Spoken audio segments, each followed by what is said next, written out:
Awesome. So go ahead and start with your name, your age, a little bit about yourself, and yeah. So my name is Ryne Crosthwait. I'm currently 17 years old. I'll be 18 at the end of August next month, so not too far out from adulthood. I've been raising exhibition poultry for about 2 years now. Um, it started as a hobby during COVID. I needed something to do because there was nothing else to do. So I started during COVID. I thought it was something that was really fun. It's just taken off from there. I raised different breeds of poultry, including the Leghorn, Rhode Island Red, Cochin, and Wyandotte. Here at the farm, we call Champion Road chickens, just a fun little name that we give ourselves. Me and my younger sister are the owner operators of the operation here, and I'm super excited to have this opportunity. Yeah. Go ahead and start and introduce your bird and kind of walk us through just head to toe, different body parts, what you're looking for, and a little bit about her. So this is my pullet. We call her Tutty. She was a touchdown. Tutty's kind of short for touchdown. My younger sister named her. She was a touchdown when we first found out. Once she started developing, we realized kind of how good she was. I said, "Man, that sure is a touchdown." And Lauren said, "Man, would it be cool if we named her Tutty?" And I said, "You got it." So she's a blue Wyandotte Bantam. She just became a hen about a month ago. She is about a year old now. She was last year's hatch. And the Wyandotte was actually made, bred here in America as a dual purpose breed, but it's kind of faded out from that more into, as we do have better genetics on the meat bird, it's kind of faded out into more of an egg production type animal, a type bird. So not so much dual purpose, but definitely still that. Since these are Bantams, they are not used for dual purpose. They're more for the egg production and exhibition purposes. There is I believe there's 8 different varieties of Wyandottes in the Standard of Perfection and the ABA. I'm not sure on the APA, but I do believe it's the same. And so now I'm going to kind of walk you through when going through and judging one. And it is a little different on my birds. I do get a lot more picky versus those that I would judge in a show because I am trying to raise the best that I can. And I understand that some people have to start somewhere. So the first thing we're going to do is, I don't have one in front of me, but I would put her on a table and just look at the overall type. I'm looking at tail angle. I want that tail to be about a 30-degree angle. And I'd rather it be higher than lower. That's really important because most of the time you're not going to get the perfect 30-degree angle on the pullets when we're first evaluating them. So we want them to be more than they are less. So I'm going to start at the head. After I do that, I'm going to pick her head up. I'm going to kind of zoom in so maybe you can see a little bit. And we're just looking for overall color, width, and shape to the head. I would like to be able to put a quarter on her head, is what I like to say. So, I mean, I can kind of just eye it. I don't really literally put a quarter on her head. But we're also looking for a good comb, a good smooth comb. You can see there. She has that. She has good coloring around her head. And her beak is their correct color. I think that's important. Lots of times in birds, we don't pay attention to beak and eye color, and those are two things that are stated in the standard, something that we should be working towards. Lots of times are overlooked. So those two things are really important to me. Head shape. Moving down into her body, specifically on Wyandottes, I want them to have a back. Lots of times we get birds that instantly go from their hackle straight into their saddle feathers, kind of really tight like this, but we want them to have a back, and you can see that she has that. So that's something that's really important to me. But this is all done with disqualifications and defects in mind.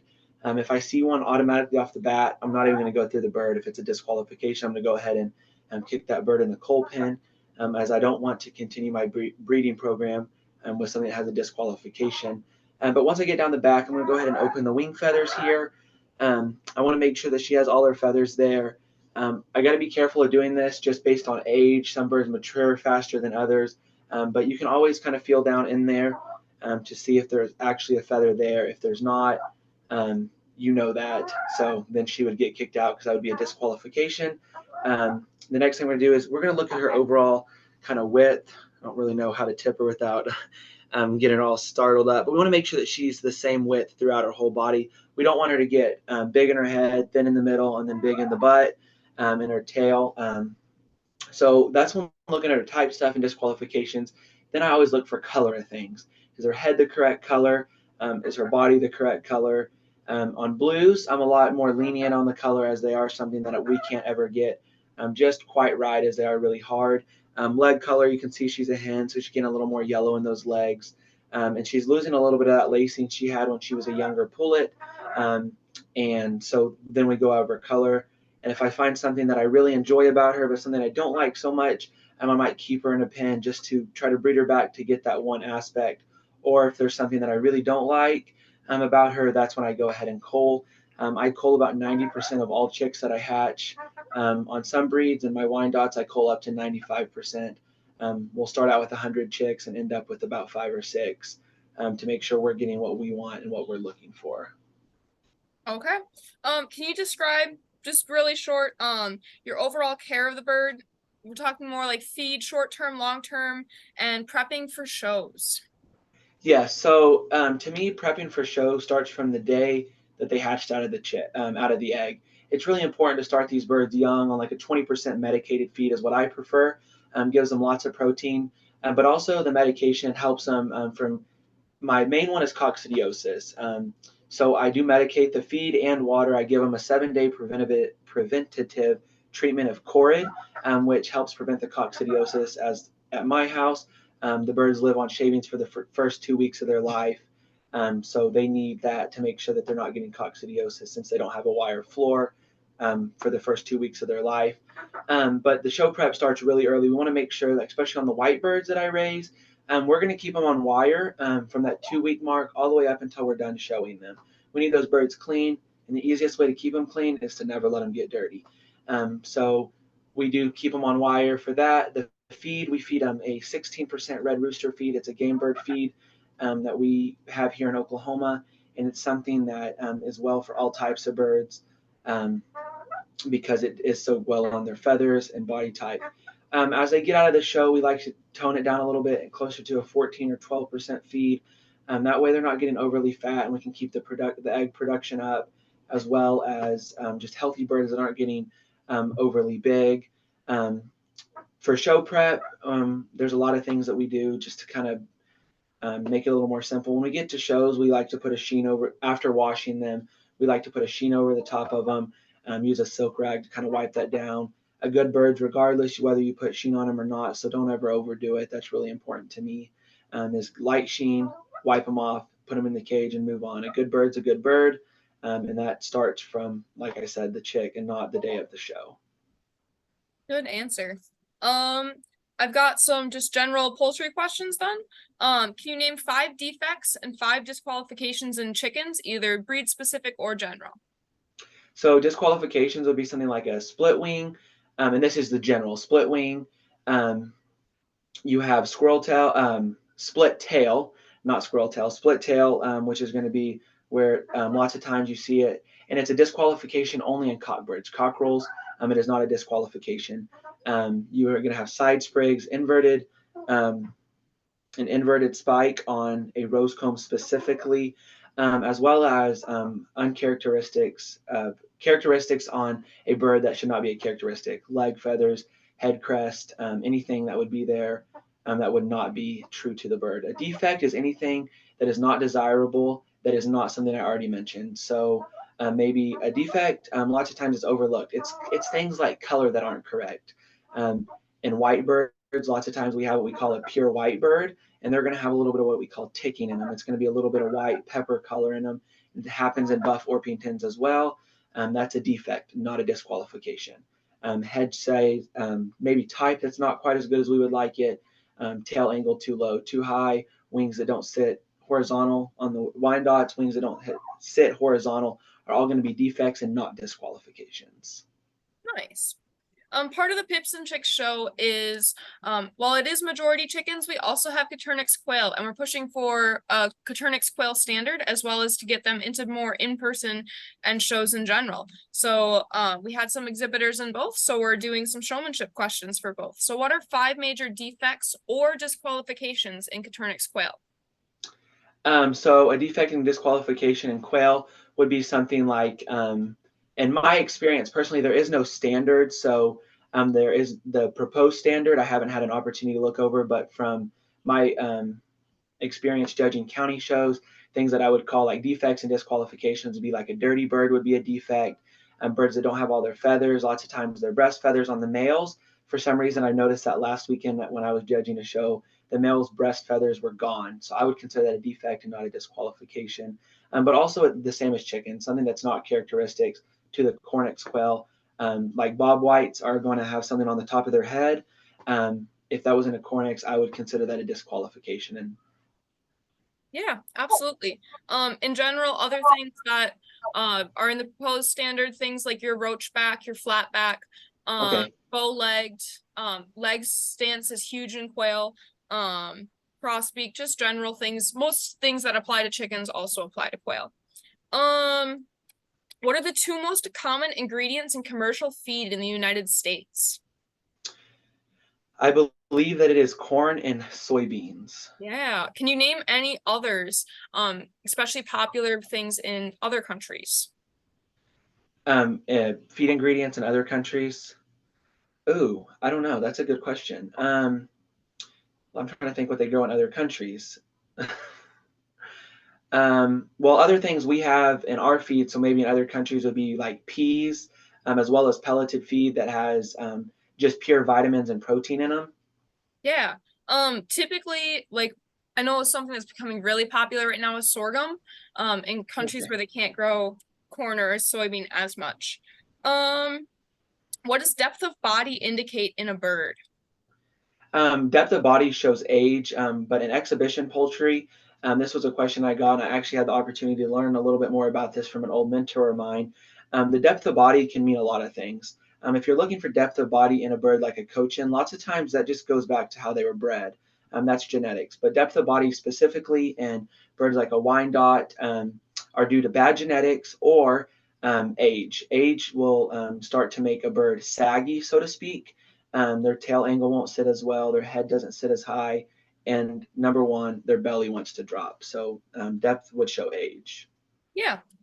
How many feathered tracts do chickens have? Oh, three. I have Not, no idea. That's nope. my guess. 10 actually. The head, neck, shoulder, wings, breast, back, abdomen, rump, thigh, and legs are all different feather tracts. Oh, awesome. Oh, Interesting. bonus points for a confident answer though. Yes. Um, Eggs are considered extremely nutritious for people and have almost all the vitamins and minerals. However, they're missing one key vitamin. What is it? Oh, I believe it is vitamin D. Nope. You're the second person to guess that though. Vitamin C. C. Also, One they off. don't have. Yeah. What are two different names for the breastbone in poultry? I think you Um, went over it before, but I would say keelbone is one of them. Um, I've only ever heard it referred to as a breastbone or a keelbone. yeah. Sometimes they also call it the sternum, but keelbone This was the one. one we're going for. Can you name the 5 main base patterns for quail? Oh, I went through the slideshow the other day to look at it. Pharaoh. Yep. Um, there's all other mutations. That's not a base because that's the Correct. extra. Um, I don't know. Those are the two that I saw and I looked at and I saw the birds. Oh, The I am interested to there's know. so they're separated based on genetic phenotype. We've got the pharaoh, we've got heterozygous EB, which is Rosetta, homozygous EB, which is Tibetan, and then heterozygous fawn, which is Italian, and then homozygous fawn, which is Manchurian. And that is what's going to form the your main classes of quail as well when we get a little bit more established. Um, what are the 4 recognized colors of guinea fowl according to the APA? Pearl, white, gray. I thought there was only three. You're right. Pearl, white. Oh, okay. I was gonna say I'm pretty sure Oh that yeah. it's pearl, white, and gray. That's Okay. gotten everyone else so far. But trick question, there is only 3. It is lavender, pearl, and white, but lavender can also be called gray. This one's a pretty easy one. What is the difference between an Americana, and an Araucana? So an Araucana is gonna have is rumpless. It has no tail, but it has the beard. and the muffs. Not the beard. It has the muffs and no tail. The Americana has a tail and has the beard and muffs. The third one is a hatchery style chick that is actually an Americana that is misspelled. It was the original, and it's now just a hybrid, what we call an Easter egg, or sometimes a bird that just lays a different colored egg. Yeah, absolutely. You touched on this before, but what is bleaching in chickens? You'll see it in So the dots and leghorns. Yes, so lots of times the bleaching in chickens is when you look at it. So there's two different genes to start. There's two different genes in white birds. There's a pure white and what we call a creamy traditional white is what I call it. This is what birds originally were the creamy traditional white, and they start to get a yellow fade to them over time, but the pure white does not. And it has what we call ticking in it, and it has the little black dots in it. And I'm not 100% sure this is what bleaching is, but what I've seen bleaching is when you're taking a bird and it's actually a disqualification if caught, but you're just making a bird more white than it is. Lots So of times in there's two different forms of bleaching. I'm talking specifically for leg color, where it's most prominent. You Oh, see it in leghorns. okay, yes. So leghorns start out with a dark yellow leg, and as they get older into that hen stage, cockbird stage, they're going to get into this more white. It's going to be a bleached yellow color on their legs. Yep. And then where does that yellow color come from? The yellow color comes from, I don't know exactly in the chicken, but what I feed my birds to give them that yellow color, you have to be really careful in leghorns. We raise white leghorns, and it actually will turn their feathers as well. We feed corn and carrots, so it comes from the feed that we are giving the birds. Do you know the name of the protein that causes it? I would say it's vitamin C, What? but I think it's vitamin D, correct? Uh, No, it's called xanthophyll. Is oh, I the would have never cause got of that that one. pigmentation? Um, Xanthro. what color feet should Tibetan and Rosetta Coturnix quail have? Solid white. Not quite. Oh no. So they should have black feet, black and brown. And you'll see in Tibetans it's in both Tibetans and Rosettas. Rosettas have more common that they'll have pink toes. Pink is like your natural color. You'll get on the pharaohs, and then any EB bird will have a black foot, ideally.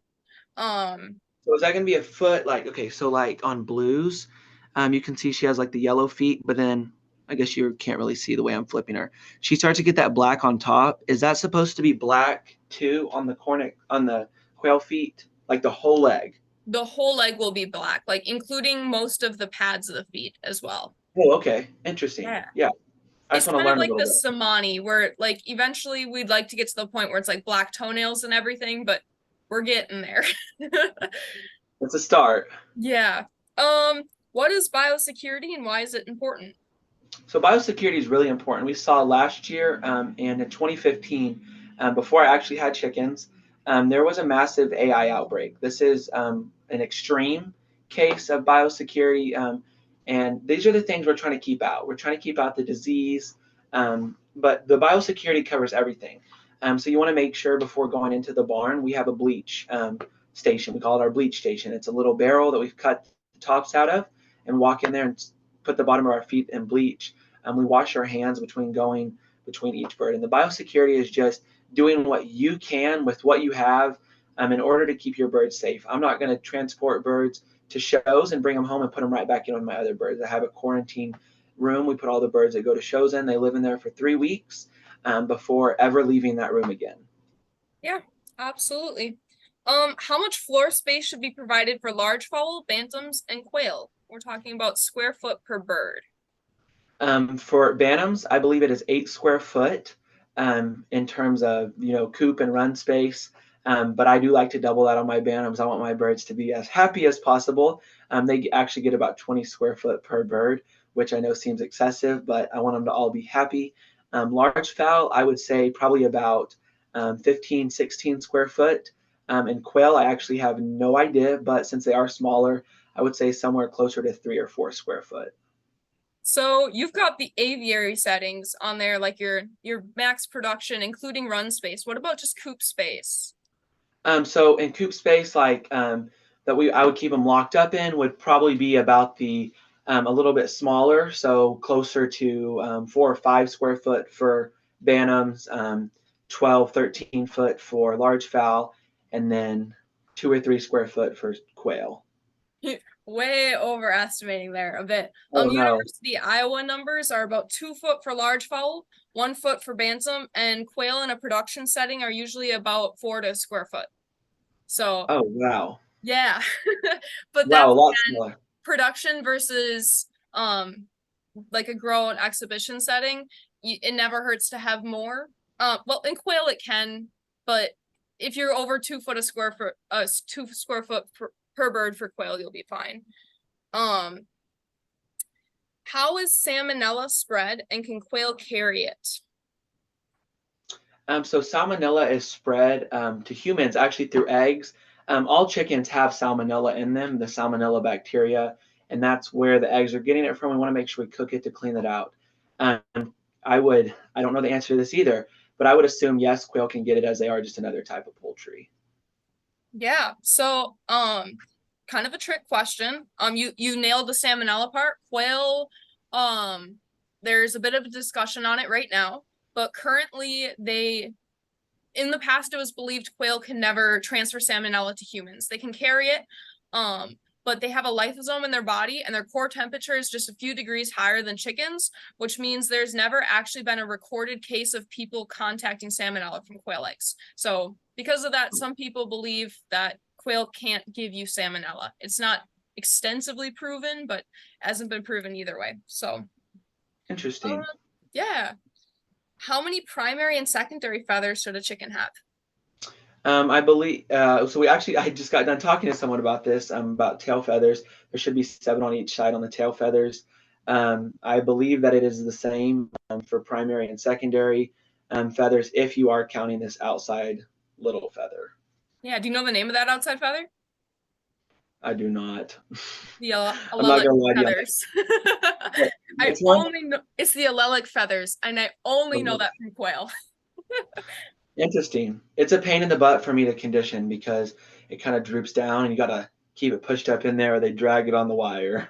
Oh yeah, they're just yeah, we have the same problem with game birds, but it's important for flight feathers. It can help just that little bit can help steer them a bit. Um, this one you'll get what's the difference between a cockerel, cock, pullet, and hen? I think you might have answered it before, but Yes. So a hen and a cock are both. So a cock is a male bird over a year. A hen is a female bird over a year. Pullet is a female younger, and a cockerel is a male younger than a year. Lots of times the misconception is as soon as a pullet lays an egg, she's a hen. That's actually incorrect. It's at a year old. yeah. And that's according to APA. So Yes. sometimes that can vary. But what color egg does a celadon quail egg or celadon quail lay? I have no idea, but the only quail eggs I've ever seen are like a almost a green tint with speckles on them. Yep. So celadon quail is the blue egg gene in quail. Um, yeah, regularly they'll be laying a brown with speckles. Celadon quail will be blue, but you may or may not see speckles on them. It's considered They ideal to not have it, but they can. There's no real difference there. And then last one. Are pigeons considered poultry? Why or why not? So this is a tricky question. I've been asked this before. Personally, I say yes, but lots of times people say no because you can't show them at an APA show, which is the American Poultry Association.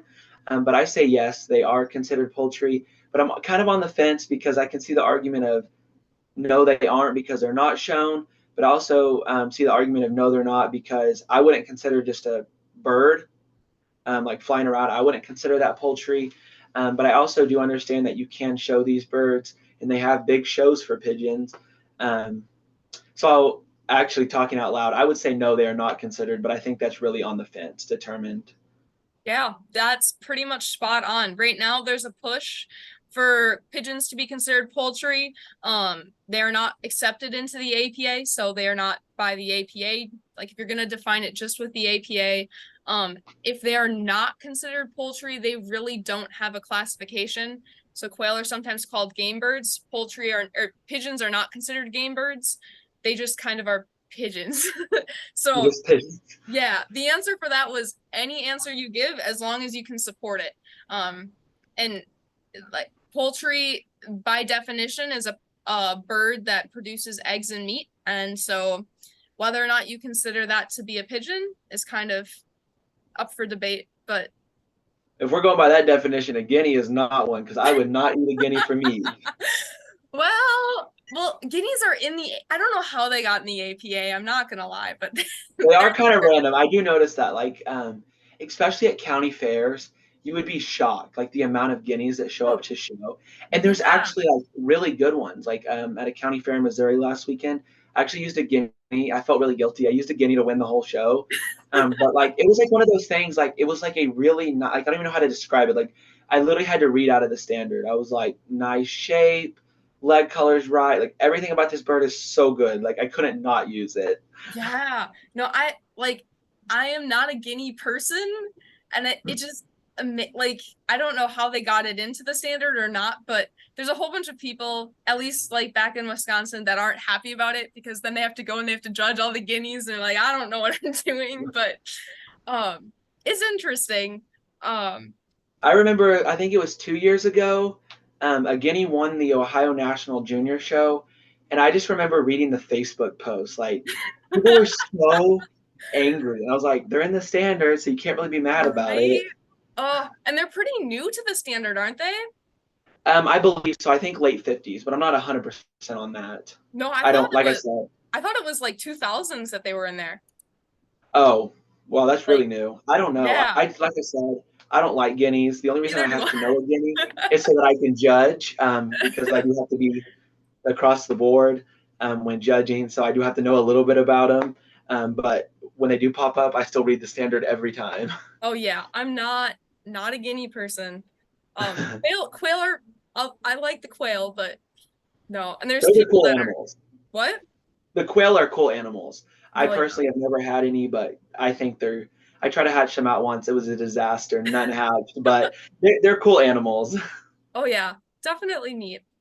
Well, Yes. I think we've got another person in the waiting room. So, yeah, that's all the questions. Got through everything. Any last comments, thoughts, things you want to say? Is there a Zoom or something later this evening I need to hop on in order to see the results? Yeah, there's the open quail results are, I think I had it at 5:30, that I'm going through and just announcing those. And then I'll be announcing the showmanship results too. Oh, awesome. Well, I'll hop on and watch the quail stuff then. Sounds good. Yeah. Awesome. See you then. Yeah.